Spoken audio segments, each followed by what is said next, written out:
Stop backing away from it. Lean in and make friends with it. It'll talk to you. It will give you information about you.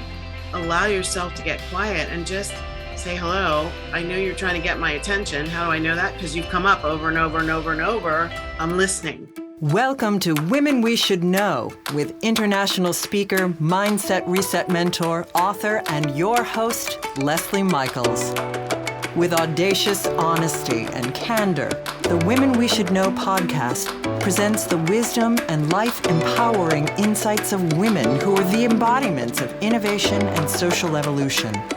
Please join Leslie as she shares potent conversations that will inspire your personal and professional evolutions.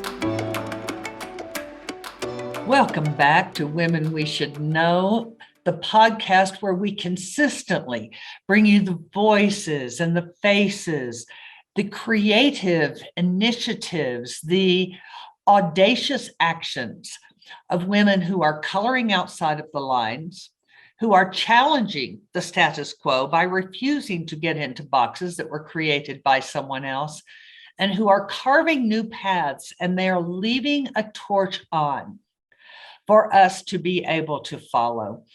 It is always my privilege to be able to speak with these women and to bring them to you. And I cannot remember ever doing one of these podcasts and not learning something, often many things. And I trust that the same is true for each of you, because that is our intention here at Women We Should Know, is to bring information and conversation that turns on a new light, that sparks a new interest, that stimulates a new curiosity. And we have a woman with us today who is doing just this in a very big way. Dr. Valerie Rene Sheppard is a catastrophic stroke survivor. I can't even say that. Catastrophic stroke survivor, a self-mastery expert, and CEO of the Hartley Center for Mindfulness and Self-Mastery.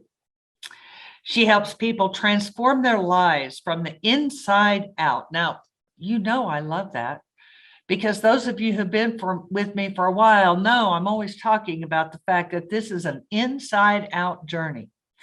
So she's helping people transform their lives from the inside out using her proprietary 4-step process and the other spiritual principles and practices in her multi-award-winning #1 international bestseller, Living Happy to Be Me.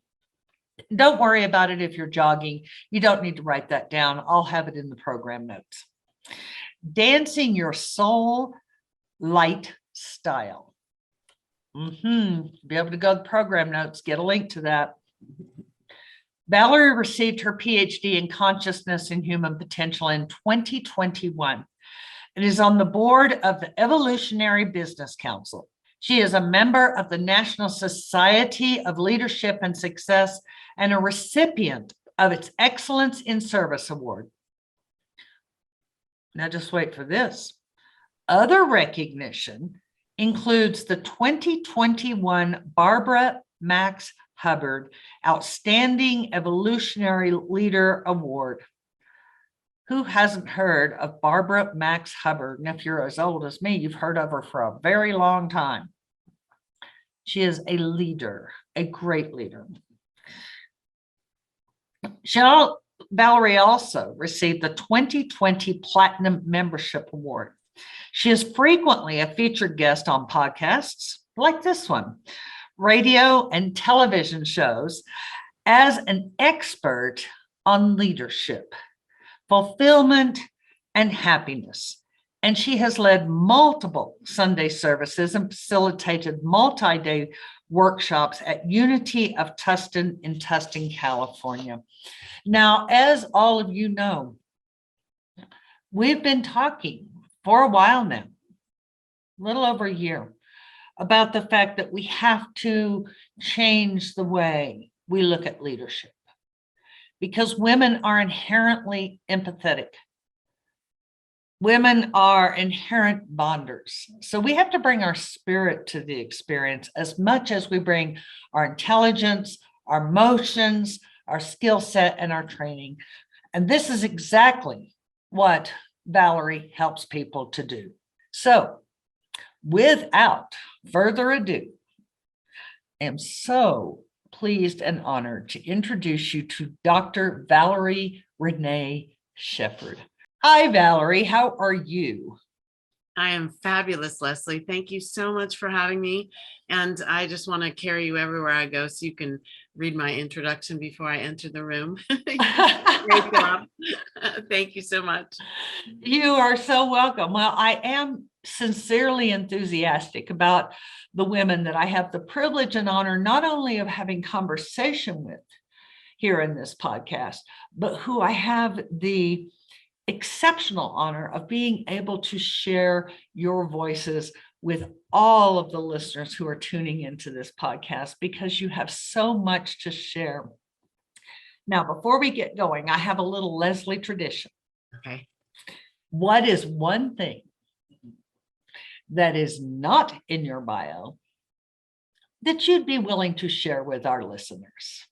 Yeah, there's so much that's not in my bio, but one of the things that isn't in that bio that I really like, it's one of my favorite actual like things to do just for myself, also as a transformational tool, which is laughter yoga. I am a laughter yoga leader. And so I've been certified to lead sessions that combine laughing with some non-traditional forms of yoga. That doesn't include asanas. It's a combination of like improv and laughter, and the data on laughter yoga and what it can do for the healing elements in the body are fantastic. So it's one of my favorites. I have read some of the reports on the effects of laughter yoga, and I've also read a number of reports on the psychological, emotional healing capacity of improv. I would love to come and take a couple of your classes. That sounds like a great time. When I'm in California here in a couple months, I'm going to get a hold of you and see if we can't do that, see if we can't connect. That'd be fabulous. You know, I belong to one of the longest running, like contiguous laughter yoga classes in the world. Laughter yoga is practiced in the world, all over the world, thousands of groups. It started in Mumbai, India, like 20 years ago. But anyway, this group in Laguna Beach, California, has been going on, has been having a class every day, even in the rain, for years. I think it's like 11 years or 15 years. It's a really long time. And so I'll take you there and we'll laugh on the beach, my friend. The waves and the seagulls and the sun twinkling. It is magical. It is absolutely magical. Take me to a beach to do anything. There you go. To just sit there and count grains of sand or to laugh and do yoga. I am all about the beach. Yes, ma'am. We are kindred spirits in that regard. It's my favorite place to kind of reconnect to the all that is. Yes, that experience of the water touching the land is powerful. Well, before we get off on a big talk about our favorite beaches, let's move into some of these amazing things that you are doing. Tell us how you are specifically impacting the lives of women in business or in society as a whole. I love working with women. There's such receptivity, and women are so responsible for so many different communities, from to teaching. I mean, they're just in such ways important in our whatever ecosystem we are in. Well, the world would collapse without women. Here. Mhm. I think a lot of the world has forgotten that, or maybe a lot of the world refuses to believe that, but not believing something and not recognizing it doesn't make it untrue. Yes. I Aha. think a lot of the world has recognized it and have become afraid of it. So now we find ourselves in different circumstances with different battles. Yes, I agree with you in a certain way. I tend to believe that a lot of the world has been afraid of women's power since the dawn of time. And so it just gets manifest in and expressed in different ways throughout the history of time. You'll That's, get no argument from me on that. It is yeah, just it's a sustainable, provable fact. I do what I do with women the same way I do what I do with other people, which Mhm. is I help women understand more deeply, like see below the surface of what they're experiencing in our lives, Mhm. look below the surface, get a clarity, some understanding about what that is. What are the Mhm. whys and wherefores of why I'm Right. experiencing whatever? And then I help them transform it. Like, how do I shift from what is to what I'd rather have, to what's more fun, more Mhm. fulfilling, more Mhm. enlivening for me? Mhm. And Mhm. I do that through my book, through private VIP coaching, through workshops, retreats. Wonderful. Can you give our listeners just a little bite, a little nugget of insight as to what they experience when they connect with Valerie, whether it be through your writing, through a Zoom, through an in-person experience? What is unique? Because I know there are many things unique about you. What are so unique about you that you bring to them that they are not going to find somewhere else? Well, my intention always is that they feel my heart, that Mm-hmm. they get a connection that is beyond the intellect. It's not a plus or minus. They don't really, they're not really in the dance of comparison with their brains. They Right. are activated at the heart level. They're Mm-hmm. feeling what I'm saying more than they're intellectually playing with what I'm saying. Right. And what they feel, the difference is that I believe I have the ability to help that heart open and Mm-hmm. to have them connect to what I'm saying at a place where their mind and their ego don't get in the way and try and push it out of the way. And what that gives them is the opportunity to sink deeper into truth, the truth for them, Mm-hmm. and grow and soar higher into what's next. That is wonderful. I don't think, if we're honest, which some days is easier than other days. That's the beginning point of honesty, is that some days it's easier than other days. But if Yeah. we're really honest with ourselves, being willing to recognize that shift from when we're in truth to when we're in ego is an actual skill set that has to be developed. I believe that this journey into our higher selves is all a part of why we came to this Yes. planet. And it is the journey of life. Like, Mm-hmm. life is not, it's not a chapter. Like a lot of people say, well, as we get older, we can let go of being a parent and let go of trying to get a career and trying to Mm-hmm. ascend the career and trying to amass wealth. And then we can go into this more introspective, blah, blah, blah. And I just think that's BS. That's why Amen. one of the groups I like to teach is young adults. It's like, why wait until then? Like, I wish Yes. I'd known what I teach when I was 19 and Right. I was making decisions about which college to attend. I wish I had known all this back then. So for me, Why not learn it earlier so that you can pass it to your children so that the next generation has an easier walk? That's well, my prevailing question. I totally agree. I mean, some of the ills that we're living through in this world have been handed down generation to generation to generation, even when the current generation is saying, I will not be like my parents. They're doing it Right. anyway because that's what they were role modeled, and that's how they've kind of built their life. And anything we resist, this is universal law. Mm-hmm. Whatever you resist persists. Mm-hmm. So while we're trying our darndest not to be something, we're actually expressing it all the time through our subconscious and unconscious. So I agree. And Mm-hmm. it's all about creating oneself every minute of every day. It's I call it, like I talk about some of my practices as forever practices. You know, the wink, wink, say no more is everything's a forever practice in this ascension process. Like, how do I get to my highest self while I'm in the physical body, still living here on the planet Earth, and where I can affect others, bring more peace, love, and joy onto the planet through who I'm being and how I'm interacting and connecting. Right. Now, something I know you know how to speak to that is a prevailing question that comes up anytime the conversation goes in this direction on the podcast. Well, that's all great, peace, love, and grace, but I've got a mortgage to pay. And there's that disconnect in a lot of people's minds. Can you speak to that, Valerie?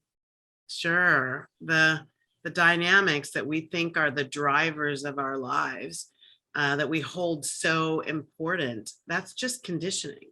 Right. That's a pattern of thinking that was instilled in us long ago. It started when we were tiny tots and we watched the parents make choices in their lives relative to those things. So we may have overheard heated conversations between the male parent and the female parent about paying bills. And so the child takes away something from that and actually creates an interpretation around that. Even if they may not understand the words, they can understand something's going on. And it happens like that throughout time. And we grow up, nobody sits us down and necessarily teaches us these things. We grow up learning them. We see what's most important. We see where money flows. We see where energy and attention flows. We see where anxiety flows. We see how rest is treated in the household. We see how self-care is treated in the household.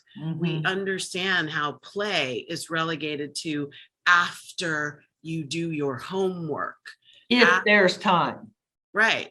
And so we understand, we are taught these things. And so the fact that we express them as adults is not surprising. Right. Now, so that's number one. It's not surprising to me that you're stressed, anxious, and overwhelmed by the belief system you have that relegates work and some of these I have to higher than some of the wonderful things that life also has to offer.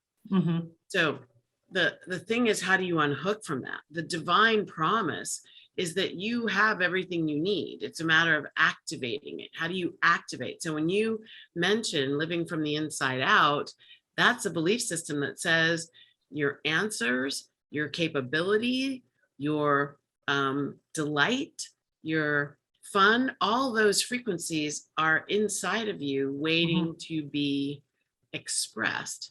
And what I have found, one of the things that I've made a hallmark of what I do, this sort of answers your previous question too. There's nothing that I teach and suggest that people do that I haven't already tested on myself. After I tested it and proved it on myself, I started testing it on people and clients and students. But one of the things that I've learned, it's to say, oh, here's some more kind of garbage, what I call emotional junk in my trunk, that's getting in the way of that's getting in the way of my being able to manifest at the highest levels, being able to hold that center, even when all around me it looks like chaos and horrible things are happening. I can still be a beacon of light. It's just, to me, muscle memory. And when I haven't been able to do it, I can usually trace it back to I haven't been practicing. That doesn't make me bad or wrong. It just gives me an opportunity to go, what do I want? Right. Oh, I want more of that. Let me restart, cultivate, get back on track. Right. Giving that to myself. Right. That's all. Right. Let me remember that it's a little bit more important than whatever that was I was doing 5 minutes ago. Isn't that the truth? Let me remember. We don't have to, we spend a lot of time thinking that we're not enough. And so when we're not enough, we have to do all this additive stuff, right? Even I've been in the space, I've got to get another credential and another degree and another this, and I've got to do more of that in order to be enough so that I can get the promotion, make more money, figure out my life, have the great husband, have whatever that is, whatever your list is for you. The truth is, it's already in there. And so when we sit in, I don't have to go chasing it. I don't have to find happiness. I just have to activate the happiness that I came in here with. We came in laughing and playing and, crying as a child doesn't mean we're necessarily unhappy. It's a way to get attention and to get more of what we need. It doesn't necessarily signal unhappiness. Exactly. I think that's one of the lies we've sort of perpetrated on ourselves, that tears are bad, and they have something to do with bad stuff. And I've talked to so many people who won't allow themselves to cry because of what it signals. And it's just an emotional release. It's just an expression.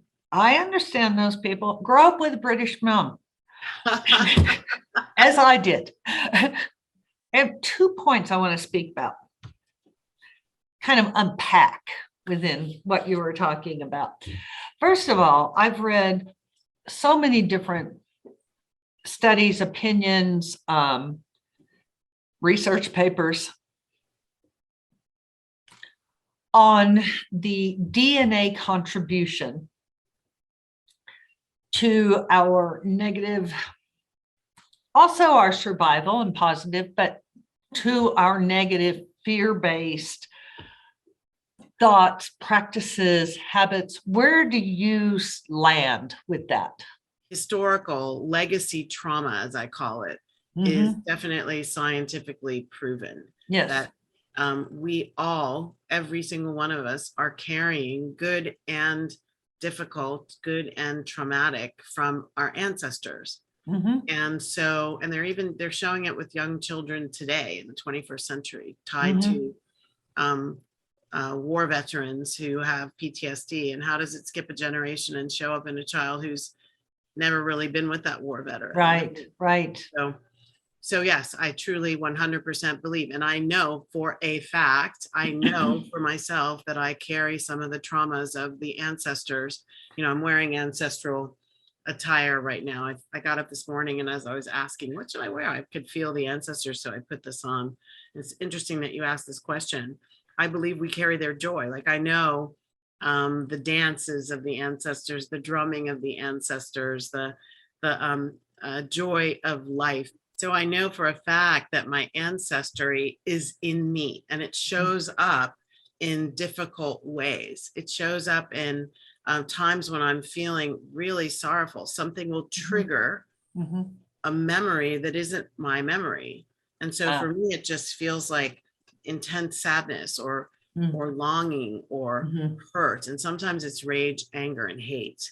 That's a little bit harder for me to process. But I know that, I have a saying, your healing changes the world. And I truly believe that. Every time I allow myself to connect with what's, the iceberg below the surface and heal it and release it. And I do forgiveness work, I do breath work, I do prayer and meditation. When I find these little, I call them pockets of pain. When I find these little things that I'm like, it usually comes over me like a giant wave. It just feels like I can feel it in my stomach. And I just am like, oh, hold on, something's coming. And I just allow it to have me. I surrender. I allow it to have me, because I know what it's trying to do is get expressed when it wasn't allowed to be expressed before. And then in the expression, it's just like energy, law of energy dynamics, right? When you resist energy, it builds up and persists. When you allow it to flow, it releases. So when I allow those energies to flow, I release them.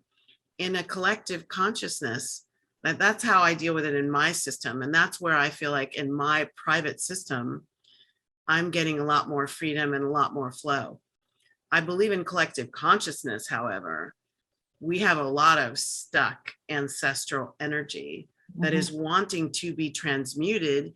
And people who are carrying the energy are refusing to do that dance. They're either ignorant to the fact that what you're expressing is dark and hurtful and mean and not of love, and it may not be yours, even though you can't tell the difference between you and that ancestral energy. What you're expressing is actually not supporting the spiraling up of the planet. And I think the planet wants that. I think society is ready, and we each individually have a responsibility, because we feed into collective consciousness. So I'm a change agent, and I remember my job really isn't to change other people. Right. It's to change myself, and then use that change in myself as a beacon, as an example. I really want to highlight that point because it is crucial. I agree with you totally. Being a change agent and a meaning maker myself, what is so important, and I hear people all the time, of course, mostly women, since that's who I work with predominantly, talk about their mission and why they're here and their purpose, and it has a lot of baggage attached to it. But I believe we actually are all change makers and change agents and meaning makers inside of ourselves. We have to get the baggage off so that we can find it. Hallelujah. Amen. Like getting the baggage off, what you just said, I call it get rid of the emotional junk in your trunk. Getting that baggage off, like honestly, the only way you're really expressing authenticity is when you're outside of those wounds, whether they're epigenetic wounds that you're completely unaware of, or whether they're the wounds in your life. But you've got to get those off. Then you're able to be authentic. Right. And I know I have my ideas about this. What do you think in terms of getting it off? I don't think we have to go in like archaeologists doing great excavations within ourselves. That all we have to do is become aware of how we feel in one moment or the next and make choices of how we respond within that. What is your perception on that? Yes, I agree with you. And I, to a point, I have a kind of both and equation. Good. I do believe in an archaeology of the self. And I employ it in specific situations. In light situations and situations where I'm having no trouble shifting, where I can feel the energy and I can say, this isn't what I want. I'm going to shift to a higher vibration and I have no trouble doing it. Absolutely. Just make a decision and move. Make a decision and move. It's choice point. It's kind of what I call the so what, now what moment. Okay, so I'm having this experience. I don't need to trace it back to where it came from, a seminal moment. I can just make a new decision right now and go. I totally agree with that. And I also believe there are situations where I see a repeated performance, like this keeps coming up. Right. So shifting the way I'm doing is helping, but it's not getting to the bottom of this. And I like this particular wound to stop expressing. It slows me down. So in that case, I do go through a little bit of an archaeology and I sit with the situation. And what I tell my students is stop backing away from it. Right. Because wherever you go, there you are. Hello, Confucius, one of my favorite quotes. Exactly. Lean in and make friends with it. Like it'll talk to you. It will give you information about you, from you, to you, for you. So lean in and make peace with that, whatever the wound is. Allow yourself to get quiet and just say, hello, I know you're trying to get my attention. How do I know that? Because you've come up over and over and over and over. I'm listening. I want to know what you have to tell me so that we can both be free and spiral to a higher level. And I believe that kind of archaeology can, and especially done with the word you said at the beginning, curiosity, one of my favorite words, that word can help you create a new relationship with your old past, your old hurts, your old regrets, your old resentments, your old shame, whatever that is. Being curious about what it came to teach you can help you really benefit, while also not having a horrible time while you're doing the archaeology. It doesn't have exactly. This is a question that comes up when I speak about, shifting vibration, or one of the guests do. There's always a question of what are you talking about and how do you do that? To take that to a place of actionable for our listeners. So actionable to me is How do I simply just do it? Yes. So shifting vibration is one of the easiest things there are. It's just a matter of changing. So I'm feeling sad. Like you can practice. This actually is from my acting career, but this is a great practice tool for getting in touch with your emotions. Just do it by prompting yourself to go, I think I want to feel happy. What does it feel like to feel happy? Remember yourself feeling happy. Allow that to come from your heart, emanate from your heart, up your body, down your body, all the way through your body and out your body. And if shifting focus, then you shift focus and the vibration follows. But it takes more than just shifting focus, because you have to know what you're focused on. So well, of course, a lot of people think they're shifting focus, but they're still telling the story of the negative thing. Right. I've seen this so often, and it looks like this. Yeah, that sounds really good.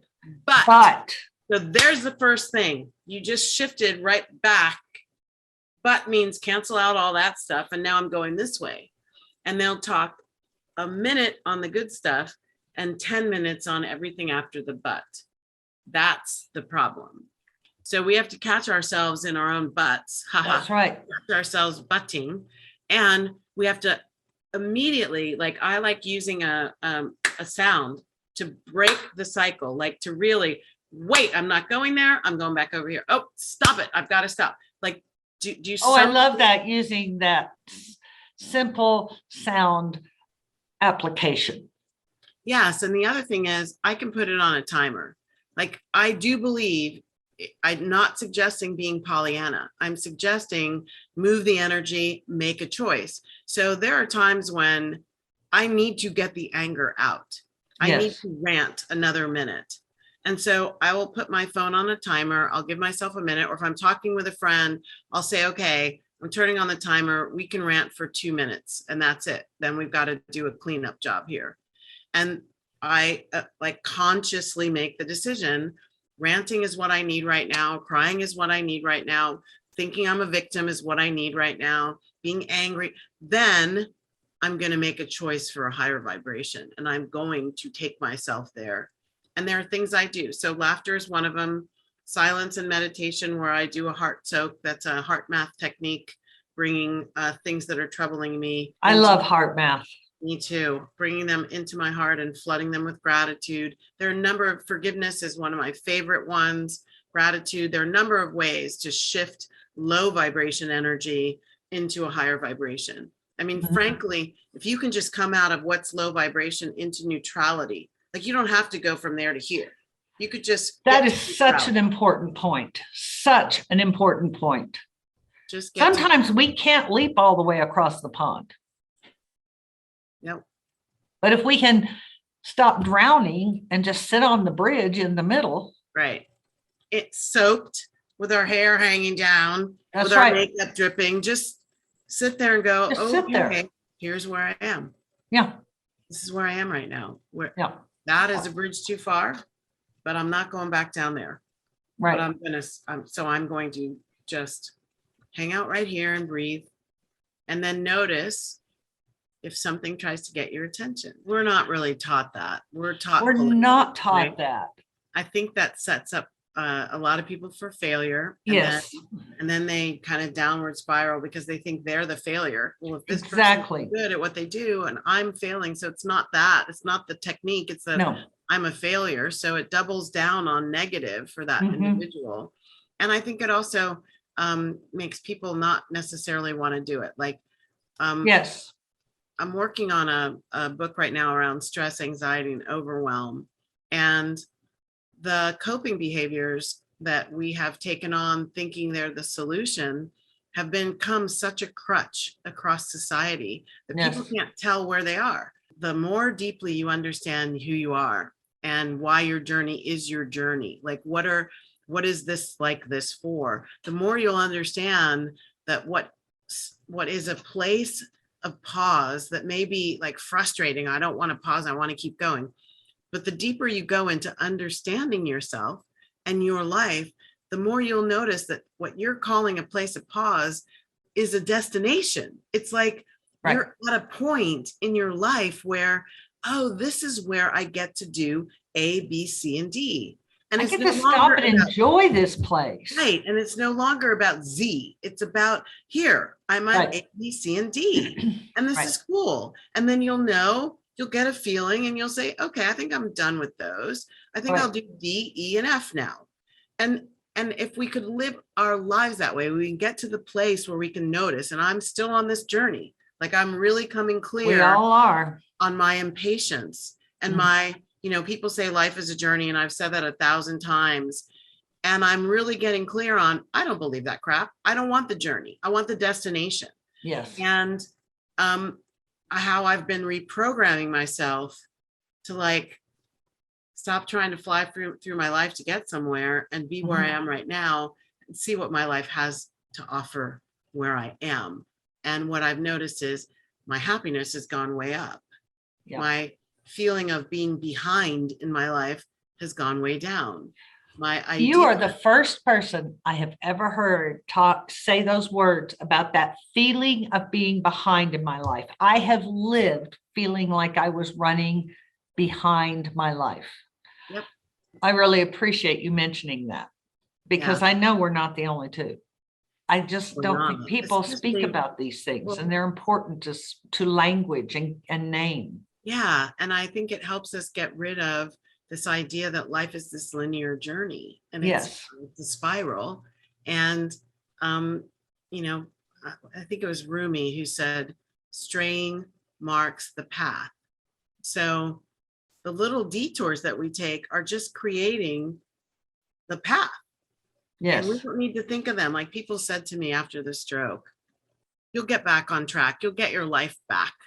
Don't worry, you'll get your life back. I mean, I was learning to walk again. Like you'll get your life back. And I remember sitting in that for a couple of minutes going, I'm in my life. Like I'm in my life without being able to walk, like with trying to learn how to live my life as this post-stroke being, with my ability status being shattered, with all of that stuff. I'm like, no, actually, I'm in my life. And like, where am I right now? Where am I creating happiness right now? How am I laughing at this? How am I loving my body, even though it's nothing like the body that I want it to be or the body it used to be? Like all of that stuff, and letting go of that. I've got to get somewhere. I'll get my life back. Like letting that go is really, really powerful and beautiful. Absolutely. As we're running up on time, I want to go back to one thing, because it was so important. And that was when you spoke about people living in their coping mechanisms. Can you give our listeners 2 or 3 tips for noticing when they are in fact resting in their coping mechanism and mistaking it for an expression of life? Okay, so I'll use one example from my life is pain.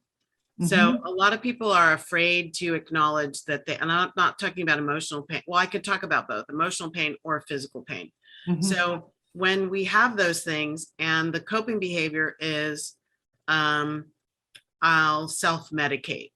So when you notice that you're self-medicating, and self-medicating is happening on a pretty routine and frequent basis, and the situation's not changing, that's a place where I have to ask myself, so what am I doing about it? Because it's not working and I'm not doing anything about it not working. So I must be okay with just living in the coping behaviors. So that's the first thing.